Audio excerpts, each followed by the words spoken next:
Assalamualaikum warahmatullahi wabarakatuh.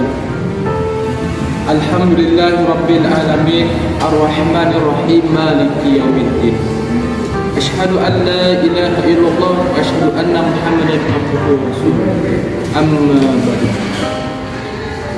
Puji dan syukur marilah kita panjatkan kehadirat Allah Subhanahu wa taala.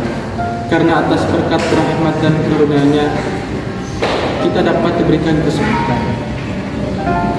Pada kesempatan yang baik ini saya akan menjelaskan mengenai riba. Seperti yang kita ketahui, banyak di antara kita yang telah mengetahui akan bahaya riba. Tetapi banyak juga di kalangan di antara kita yang menjadikan riba sebagai bagian hidup. Secara bahasa, riba bermakna al-ziyadah yang berarti tambahan.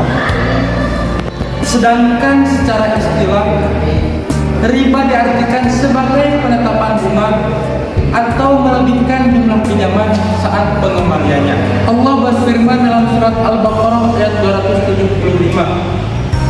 A'udzu billahi minas syaitonir rajim. Bismillahirrahmanirrahim. Wa ahallallahu al-bai'a wa harrama riba. Dan Allah telah menghalalkan jual beli dan mengharamkan riba. Pada ayat ini dijelaskan bahwasanya riba itu diharamkan.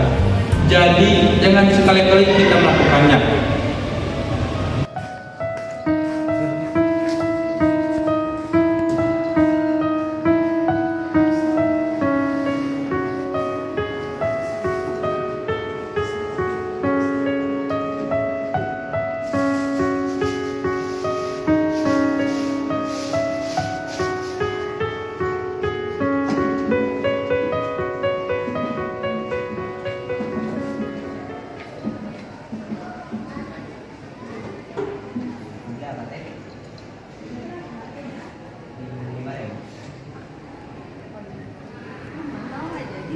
Jadi yang lainnya mau beli yang mana?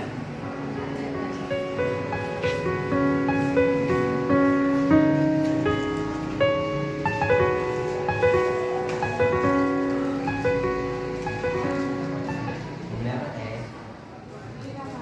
Jadi 2,5. Kalau jadi 2 jadi 5.000. Kalau 2 jadi 5.000.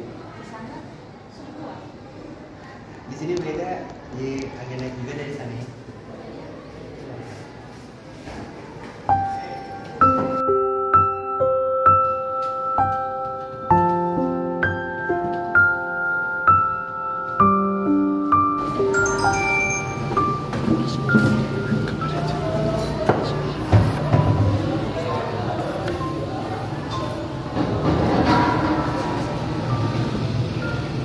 Wah, lumayan nih.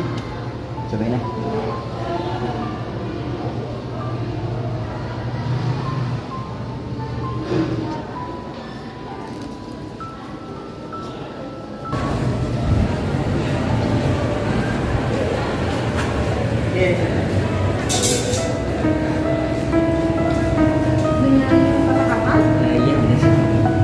Saya di sini mau memperjelas atas formulir yang sudah Bapak isi. Jadi untuk pinjaman yang kami tawarkan mulai dari 500.000 dengan bunganya itu ada 10%. Jadi untuk 1 juta ada 20%. Bapak butuhnya berapa? Saya kalau untuk dikit-dikit saya butuhnya itu 1.500.000 itu gimana? Kalau 1.500.000 menurut saya agak nanggung ya. Kan 1.500.000 teh jadi 30%. Nah, jadi ya, kalau misalnya Bapak ke 2 juta itu cuma 15% aja.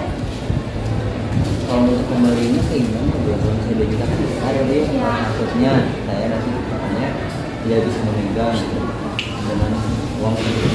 Jadi nanti kita akan setujui dulu mau per tanggal berapa Bapak bayarnya.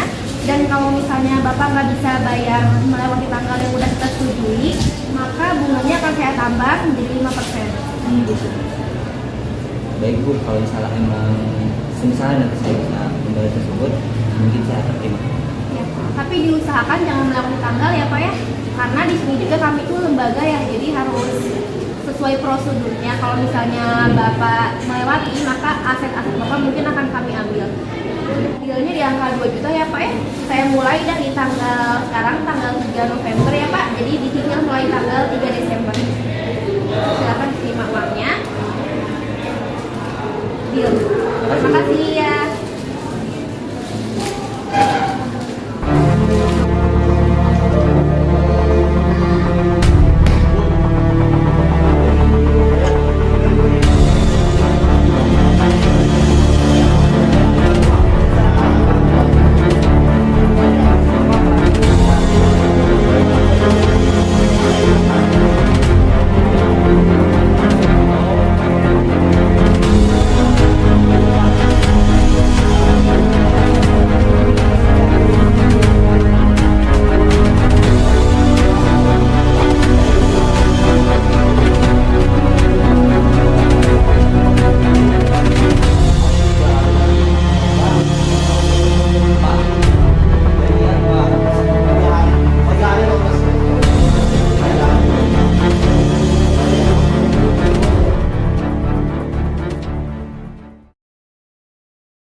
Seperti yang kita ketahui, ketika Allah melarang kita untuk melakukan sesuatu hal, maka akan ada bahaya yang kita terima. Di sini saya akan menyebutkan bahaya dari riba.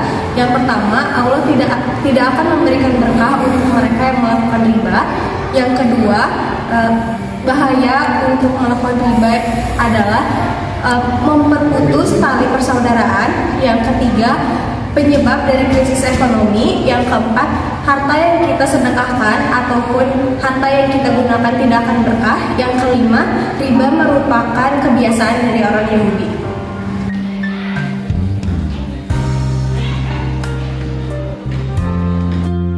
Riba terbagi menjadi 5. Yang pertama, riba nasiah. Yang kedua, riba fadli. Yang ketiga, riba qadhi. Dan yang keempat, ada riba yad. Dan yang terakhir, ada riba yang paling parah, yaitu riba jahiliyah. Kali ini ada hikmah dilarangnya riba. Allah Subhanahu wa Ta'ala telah mengharamkan riba, pasti ada hikmahnya. Yang pertama, riba mengikis rasa kemanusiaan, kemudian rasa belas kasih, serta dapat menimbulkan permusuhan antar sesama manusia. Yang kedua, riba dapat mendatangkan rasa enak sendiri, menguntungkan diri sendiri, serta dapat memperkaya diri sendiri dengan upaya yang tidak wajar. Apalagi pelaku riba senang melihat orang lain menderita. Dan yang terakhir, riba salah satu pelaku penjajahan yang dapat menimbulkan permusuhan antar manusia dengan manusia lainnya.